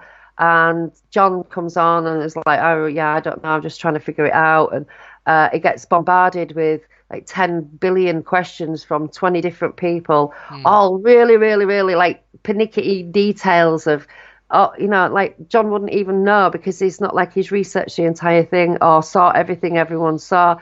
And I felt sorry for him because it must have been so overwhelming. And then Jim turned up and then they both disappeared. And then they came back with this binary stuff. And my partner, Dave, was the webmaster and all the rest of it. And when that came out, he just didn't believe it. So he said he thought it was all a scam, shut everything down, mm. and like walked away from it. Yeah, which is a bit So sad, really. Maybe he yeah, should have been digging a bit more like you would have done this. you know. yeah, but that back then I didn't do the digging, did No, I? I no, just no, it's believed true. No. blindly, and I fell for all the politics and Mm. for the Larry Warren wounded soldier routine. I fell for that. But he was there in my face, and he's very believable. I Oh didn't yeah, buy, yeah. I didn't buy the book, read the book, then meet him. I met him at a conference, and it's like you all hang around, you all go for a drink afterwards, you're all like in the same place. So we hit it off. We're both kind of crazy humor and our mad lives. His mad life has been a lie, but he's had some genuinely mad stuff happen to him. Mm. And so it's mine, and we're just like, I thought he was like me because I have PTSD and I was just learning how to talk about my experience and getting to know myself again because I've been hiding from this thing that happened that had ruined me. Mm. So it was great. It was like, hooray, people who understand me. Yeah, somebody on my wavelength.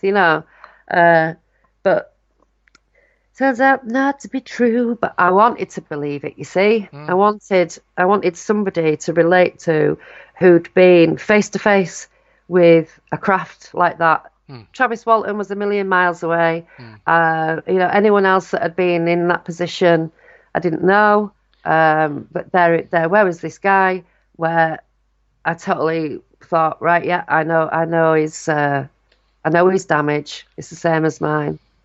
You know what I mean? Mm. So we do believe what we want to believe. That's something that I have learned very much through this. Yeah.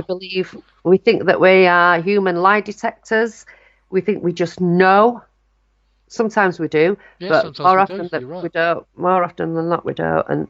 And especially with him, because you can look him right in the eye, and he'll be looking you right in the eye Oh, and he's got say lines. something, Yeah, I know. and Yeah. you're like, this guy's telling the truth, Mm. and you just want to believe it. Yeah. And going back to what you were saying, I mean, there's also lots of experiments with teleportation and things going on, wasn't there? You know, maybe there was some sort of interdimensional anomaly that might have appeared and disappeared, which is what Jim's kind of talking about, isn't it? So, Yeah, yeah. I mean, That's he won't know what it is, obviously, but he's going to have no. some sort of an idea, his own ideas as to what he thinks it is. Well, I don't know about teleportation, but I know that they were messing with holograms and things like that. And they in Fort Benning, John Vasquez he saw all these little white lights, and they stung him, and it was like being stung by a bee, but it was like plasma bullets, and they were just knocking them out. It's like being hit by a taser. Yeah. And said that they all woke up with these little marks on them, and they were told that they had measles. You know, then there was a force field that they couldn't actually get through unless they set off flares. A kinetic kind of explosion would dissipate this force field, and they managed to get through it. And that's all crazy stuff. That's not good to be exposed to that kind of thing. It's going to fry your mind. It's going to give you heart problems, all the rest of it. In fact, he died of a stroke, did John Vasquez. But anyone who thinks that what I say about Rendlesham is out there, you would need to read about the Jaws test and read his book, Fort Benning Incident. Yeah. That is just like wild. But as you know, you'll agree with me, Rendlesham's a very weird place anyway. There's still It is, weird things going on there, which I mean, as you know, Brenda Butler, I'm talking about now. She takes some amazing pictures of these shadows and orbs, and I mean, I've taken them myself when I've been on some of the night walks and that. Me So too. and there's been there's some tall tales as well about giants, and which I'm kind of on the verge of not believing now.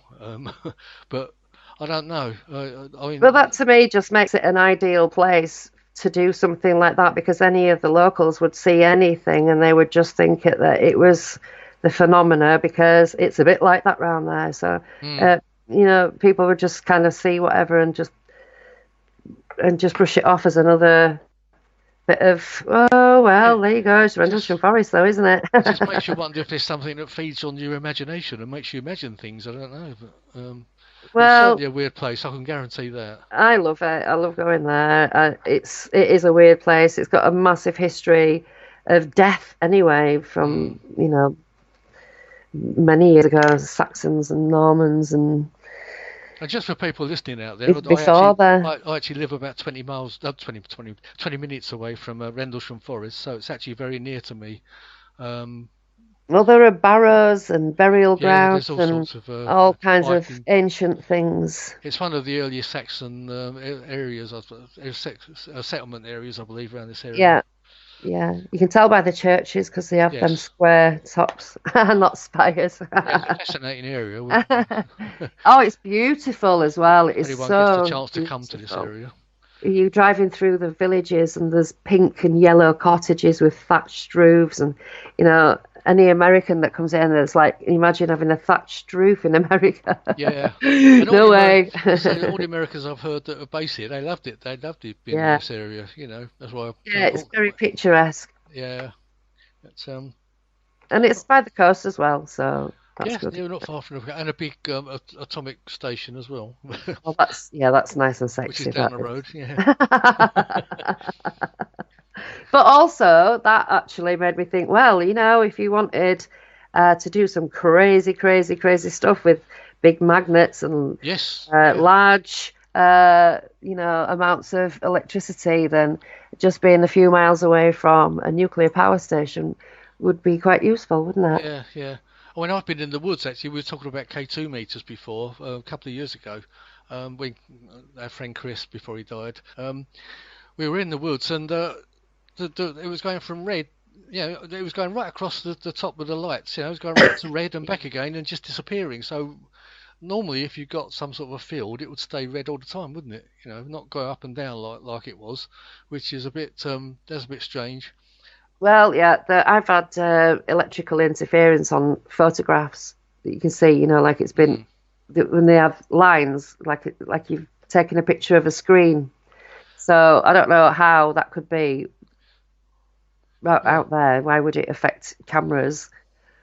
It's very weird. Yeah, yeah. I mean, I've taken pictures. I've taken most of them are all come out black, and all of a sudden you'll get one that's absolutely full of orbs, and then you'll take all pointing the same way, all taken within a few seconds, and then they'll be black again. So I really can't explain what that is. I mean, people say it's moisture drops, but wouldn't that be on every picture? Yeah, Or yeah, dust reflections? It would be on every picture as well as I can. yeah. But I mean, outside in that, I really do not. What- uh, Orbs in cornfields, orbs outside. It's like, no, sorry, there's too many particulates in the air, Yeah, and I I understand really that. Yeah, the it's true. mists interest me because they just suddenly appear. You can feel them on you, Mm. and the mists often give off an electromagnetic field. So, and often they look like something, like an alien or. There's one that Brenda took. It looks like Yeah, you could often kind see. of a wraith on horseback. Yeah, you can often You see know, faces in the, can't you? It's that's another strange anomaly. Yeah. yeah, yeah, but they are very well defined images, and so um, I don't know. I kind of like think there's something weird to that. I don't know what. I wouldn't like to sort of even postulate, but uh, yeah, I've had some weird like, moments down there. I mean, when I stayed at Brenda's house, if you stay at Brenda's, good luck. Uh, just her house is haunted, and there's definitely a grays around her. Definitely the grays. Mm. I stayed in her room and I went to bed. I felt weird in the kitchen, like something was. I could feel my hair and see my hair moving, but feel this breeze. It was a little while, but I thought, 'cause, in somebody's house, you don't know Mm. what it's like, and I thought, I don't feel like it's from a window. It feels like something's moving around me. And then I felt like something had put its hand on my head, and I was like, well, that's a bit weird. So I mentioned it to Brenda, and she went, oh, yeah, it's all, well, it's just my house, isn't it? So I went to bed that night, and this is how superstitious I am. I had a rosary bead that I wrapped around my hand, and I put the cross in my palm, and it was wrapped around my hand 3 times. And then I had a crystal under my pillow. And then I got to bed and I was sort of like snuggled down, falling asleep, and I felt the top cover slide off. Boom. So I just sort of grabbed the edge of it and pulled it back to me, and then it kind of was pulled back again, and I sort of like pulled it to me, and then it got snatched out of my hand at a really high God, speed, and I you, sat up and I went, "Leave me alone!" you didn't And run I out couldn't screaming. I couldn't open my eyes. I couldn't open my eyes. It was like my eyelids had turned to wood. Yeah. I Wow. couldn't open them. So I was like, and I just kind of like threw myself down on the bed and pulled the other blankets up to underneath my chin. And I was terrified. And then something grabbed me by the feet and then pulled me down the bed. Yeah. But there was a brick wall at the end of the bed. There could have been no room for anything. There was like the brick wall, Yeah. 2 chairs, and the bed was right up against the 2 chairs that were folded up. So I, for as far as I got pulled down that bed, my feet would have been sticking out of the wall. Right. So I was totally freaked out by that. Yeah. Absolutely. The next day I got up, the rosary was off my hand, it was under my pillow, and the crystal that was under my pillow was gone. And Brenda never found it. It was never in her house. I never saw it again. Isn't it weird? I mean, Very. I've heard that story a couple of times. That still sends shivers down my spine. Oh my God, it does my head in. Yeah. I It mean, does. I don't know what it was. For anyone out there, Brenda Butler, that Sacha was just talking about, she wrote the book Sky Crash with Dot Street and Jenny Randalls. It was about the RFIs, and Brenda and Dot were the first ones to investigate the Venetian Forest incident. Right in the early days, right from about 1980 when it first happened, they got the first reports off of a guy named. But before that, they were UFO Oh investigators. yes, yeah, anyway. they were with me. I think Dot was with MUFON and. Bufora. Bufora. Sorry, Yeah. not MUFON. That's the other one. Bufora It's the and. American one. Yeah. So they were already investigators, and that's how they came to hear about it, Yeah. because they were kind of like the area is known for it, and they've had their own sightings and experiences. And Brenda is an abductee, so there was already an inherent interest in it anyway because of her experiences. And that came before Rendlesham, so she was already established, and the phenomena was already around her. And I don't know what goes on in that forest, some bloody weird stuff. Oh, definitely, yeah, definitely that. I've never seen Bigfoot in there though. I struggle with I do Bigfoot. struggle with that the giant story now. I did kind of try to believe it but I just can't. I just can't get my head around it. But that's another story. But Brenda did a follow-up book, didn't she? Sky Crash Throughout Time with Philip Kinsella, who's coming to the conference. And in that, they talk about David. There was a reptilian that she had come knocking on her door. But they do that. They do disguise themselves. I've seen it myself. In one of my experiences, I saw a little girl, but it wasn't a little girl. Yeah, it's an amazing book. I mean, and Philip is a lovely guy. I mean, I'll speak to him a lot now, and I'm really looking forward to actually meeting him for the first time in real life. And his brother Ronald, they're twins. I've got a book, Twin Souls. Yeah, they've got a site as well, haven't they, on this as well, I believe.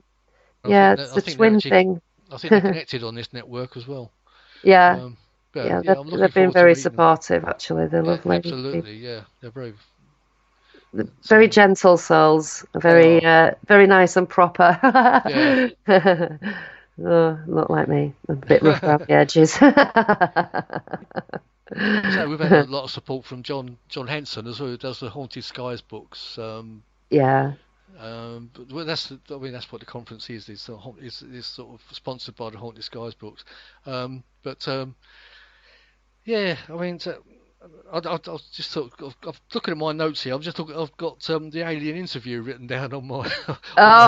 Dear. We had a bit of a giggle about that, didn't we, Sacha? Well, it's a bit of a weird one, isn't it? Because like people just ask for it, but I don't believe that if there was any footage of an alien anywhere, that it would end up on the net. I don't believe that if an alien was somehow killed, that it would be left in a glass case in a blooming circus sideshow or whatever, or that there would be any dead bodies of aliens left here when they can walk through bloody walls and all this, whatever they do, however they do it, they're not going to leave their dead strewn all over the place. So I never believed the alien autopsy. I did. I fell for that one quite a few years ago, but I was grown. My dad's a special effects guy, and he did all the makeup, and also animatronics was something that he did a lot of. And from being very, very young, I was exposed to films like Scanners, The Howling, all of that kind of thing. American Werewolf in London. I know how they did that. And I would read my dad's magazines of how they did that. And so I just don't believe in any of that. And having come face to face with a grey, there's no way that they are in control. There's no way in our pathetic human puny bodies that we can do anything. I've heard people say, I scan their minds. No, you don't. You don't. You can't even move if they don't want you to move, right? Yeah. You only do what they allow you to do. So that's a load of gibberish.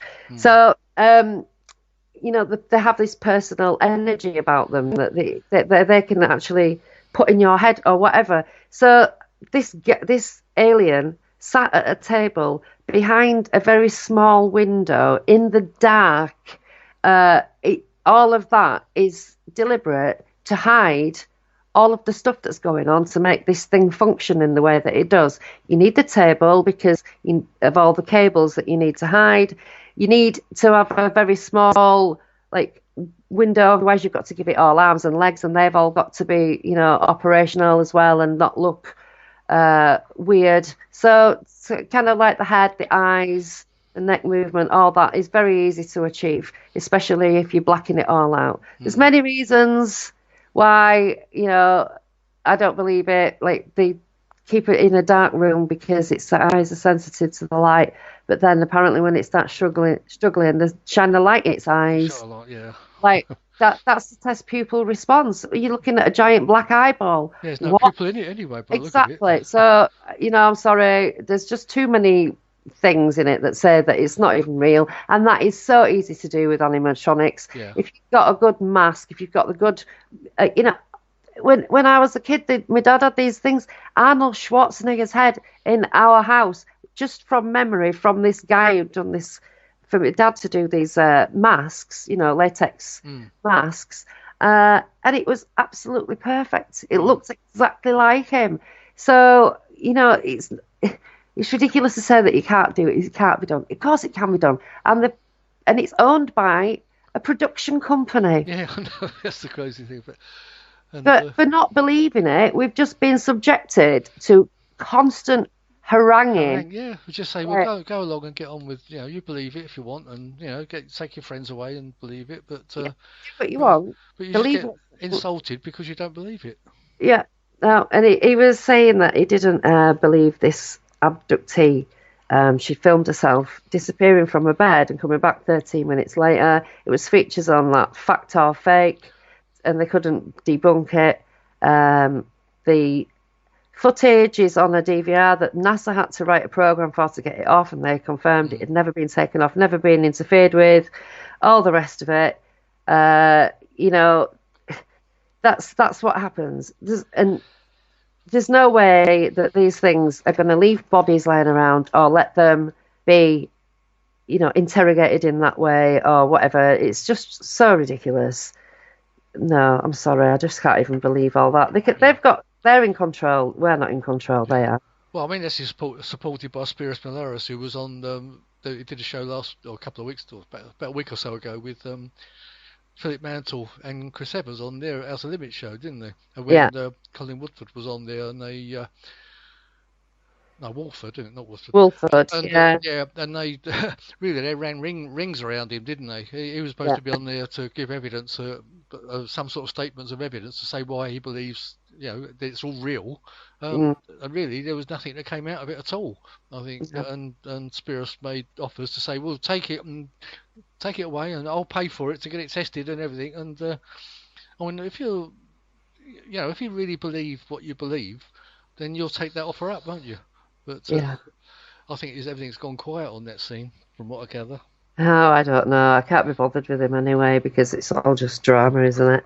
Oh yeah. So I like Spiros. I think he's funny. I like him a lot. Oh, I knew it was going to be funny before it started. But I was with a UFO Data magazine with Phil Mantle when he went down to speak to Spiros and came back and told us all that it was definitely a hoax and all the drawings and all the rest of it. We've seen it all. So. Yeah. Then he spoke at a conference in 2007 or 8, can't remember which one.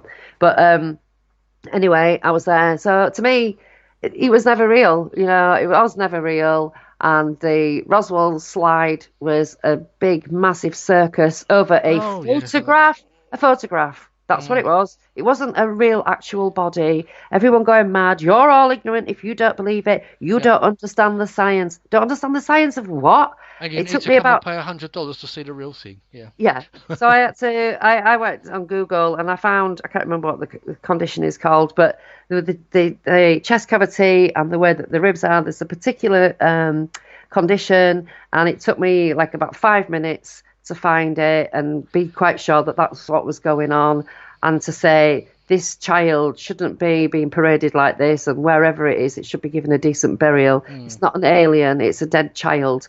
So, Obviously you can't say that.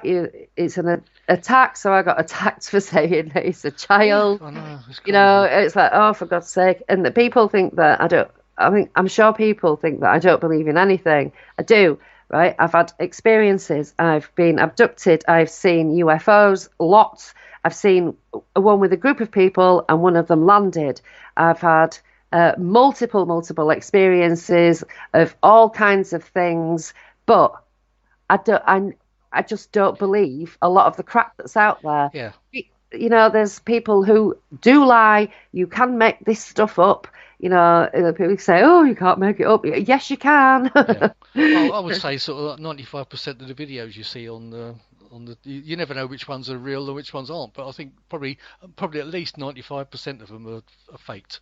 Well, somebody does a yearly hoax poster, a list of all the names of all the hoaxers and all the dodgy sites and all the CGI creators, and it must be a couple or 300 names long of well-known hoax sites. Yeah. So people really are buying sensation and these excited feelings because the reality of the alien abduction scene and UFO, it's really boring. Oh, yeah. Well, the alien abduction stuff's not boring. It's just too scary. Or, the UFO stuff that we get is too small and insignificant. Is that it? It's not Close Encounters.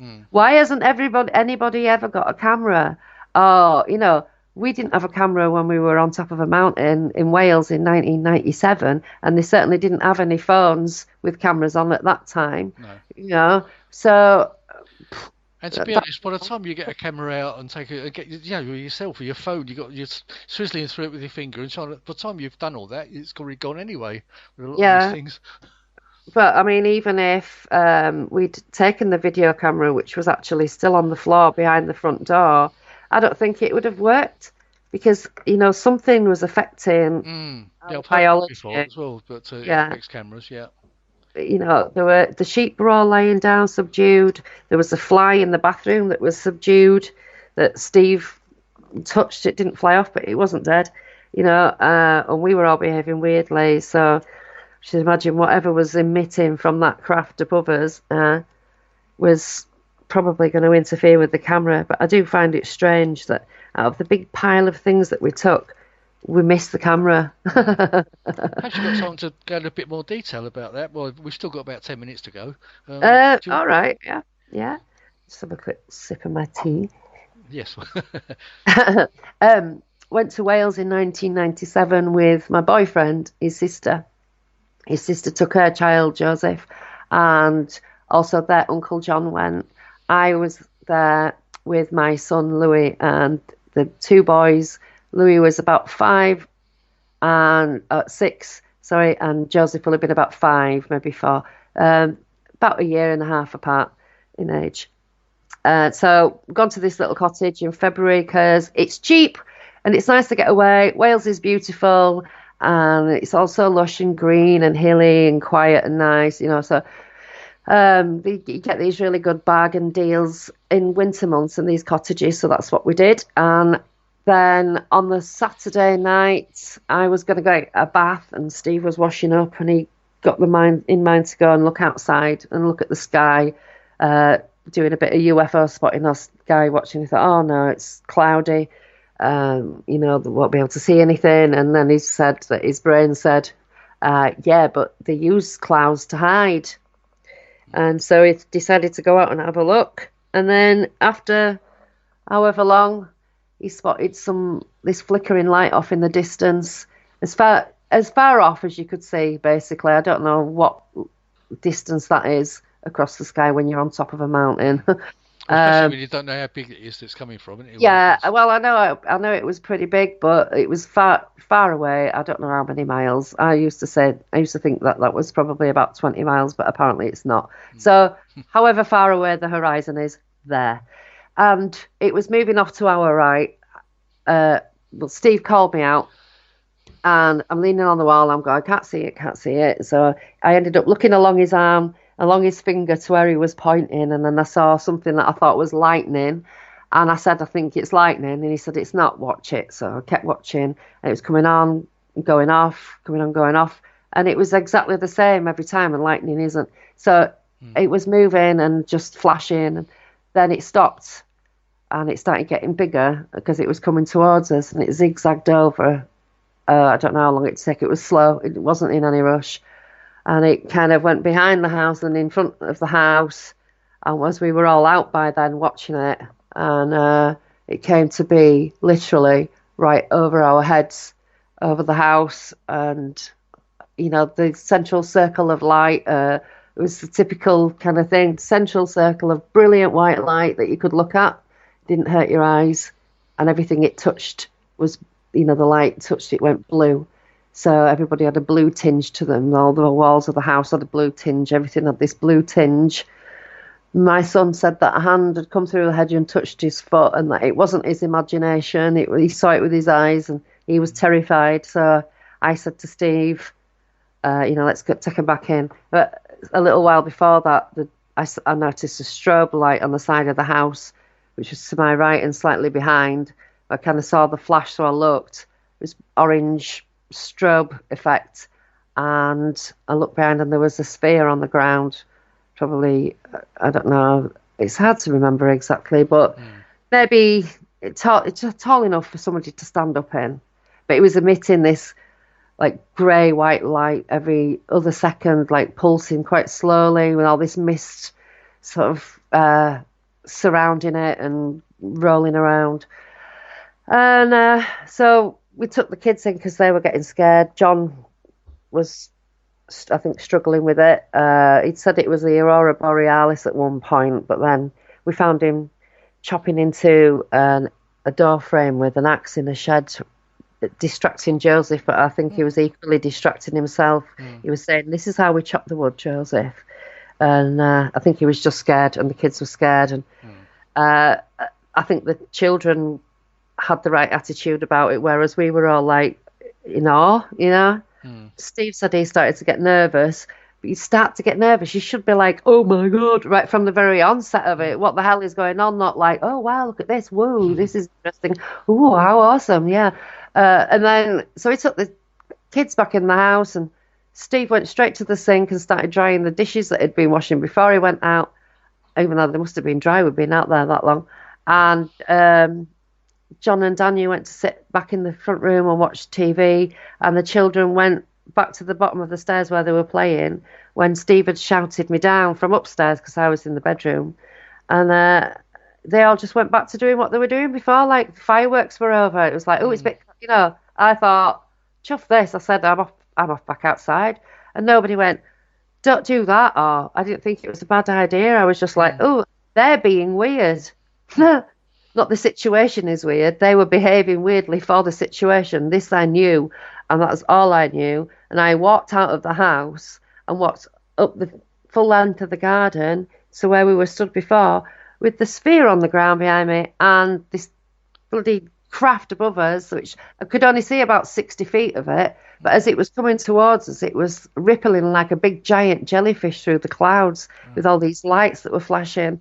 And so we just seen this. I was just underneath this, and I heard something run up behind me and bump into my back, and it kind of, as it ran past me, it sort of tugged my jumper as it went, like if somebody brushed past and got caught on you. But to my immediate left, there was a brick wall, so I don't even know where it would have gone.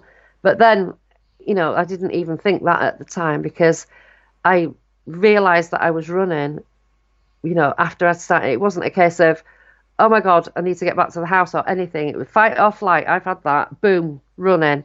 And I couldn't see anything. I was completely blind. And I just ran. I thought, I was just running. And no control, and got into the house and said to Steve, something's just run up and touched me. And he just looked at the clock on the cooker and said, well, you haven't been out there long, so you haven't had any missing time. Like, because that's normal as well, isn't it? Yeah. So my head went at that point, and I just totally was like, close all the curtains, shut all the doors, blah, blah, like barricade ourselves in, basically. I don't even know. I know. I've never got over it, David. I mean, that was the PTSD moment for me. Mm. That like, Did you ever running. talk? Did you ever talk much about it afterwards between you? And I mean, do the kids Yeah, still remember it? And yeah. The kids remember it. I don't know about Joseph, but everyone else remembers it. But we all drifted apart, and mm, so Louis remembers the lights in the hand, and not much else. But obviously, I remember what I remember. Steve remembers what he remembers, which is I was hoping that when we found each other after 13 years, mm, that he would say, "Oh no, it didn't happen like that. It was just this." But it was like, "No, that happened. Yes, that's what I remember. This is what I remember." And Daniel was like, "This is what I remember." And it's like we all remember the same things, um, and how big it was and all the rest of it. I thought I must have exaggerated it in my mind. I must. Why was it so low and still in the mm. clouds? Well, Which we is were on a easy to do, mountain. isn't it? You can get false memories when you try to think about things again, and Well, I, I tried to bury it and not think yeah, about it. Try yeah. and reduce it down to its like smallest component so it's not overwhelming. But it just never stopped playing in my head every single day, every day, all day. It was just there in my head. And Mm, after 8 years, I just I'd broken my knee. I'd ruptured my knee. I've had 4 operations on my mm, left knee, and it's still knacked. But I was bored and bought a computer because I couldn't go to work, and ended up talking about it on a UFO forum because I couldn't contain it anymore. And I thought, mm, you know what, I don't care. I'm just going to make up a silly name, and I'm going to go on and I'm just going to tell what happened, and then maybe I'll mm, feel better. But it all just erupted from there, and that mm. was 25th of June 2005, the first time I ever said anything about it to anybody on the internet. Yeah. Well, And that's, to me, that should be in a book. I mean, in some ways, that's kind of even as exciting as the RFI, isn't it? The Rendlesham Forest incident, when you think about it. yeah, and I didn't realise what kind of an unusual and rare event it is because, Mm, I was aware of the UFO community. I'd already seen something as a kid, so I was sort of interested. And you read all these stories and like UFO magazine, etc.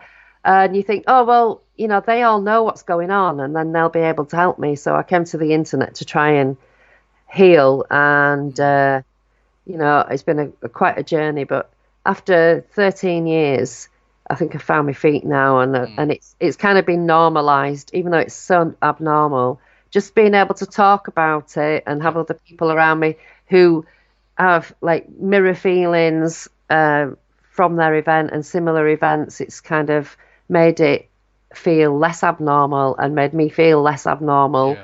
Yeah. And that's when the healing starts. So anybody out there listening, if you find the right people to talk to, you will be able to heal. But it's And the key word there is the right people, because there are quite a few yeah. charlatans out there. Well, yeah, because the other thing is the well-meaning people who say, "Oh, well, if that's happened to you, then you will have been abducted." And when they abduct you, they put things up your nose, they put Mm, things in your hand, they put things in your spine. They do this, that, and the other, and they fill your head full of stuff that might not actually be true for you. So that's well-meaning, but it's pollution. And it took me a few years to actually deprogram myself from that because it was like I believed everything they said at first because mm, you assume that it's all established, and the knowledge of all of this is understood by various people because they've been doing this for 7 decades at mm, least. So something must be established by way of some form of recovery or psychology or wellness. But there's nothing. It's just everybody wants your story or they want you to talk about it, and then it's going to be in their book or blah blah blah. But mm, there's literally the support isn't there that needs to be, and the policing isn't there that needs to be.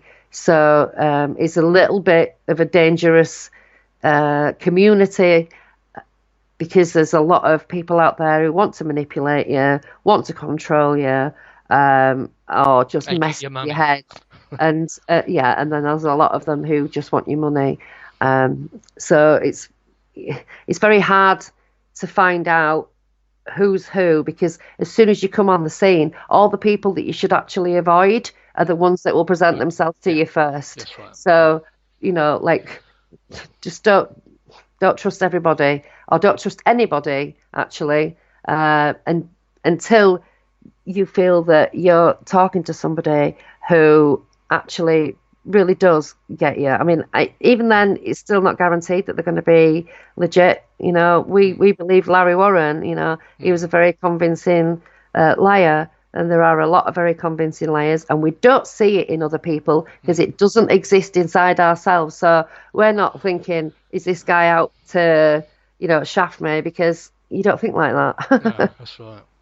Well, I hate to cut you off, my darling, because we've run out of time. Wish we could carry Well, on longer, but it goes quickly, doesn't unfortunately, it? yeah, we're going to be running into the next show, I think, if we're not careful. Oopsie. So, Sasha, it's been a great pleasure. Thank you very much for coming on and telling us all your stories, and maybe we can get you back on again sometime and go into some deeper stuff. Absolutely. Oh, and it's But an honour to have been your first guest. Thank and you it's an very honour for much. me to have you on as my first guest. Thank you very much. I really appreciate it. And I'll say goodbye to you now, and thank you again. Bye, So everybody. goodbye. Bye, David. Well Bye, done. Sasha. Thank you. Bye, love.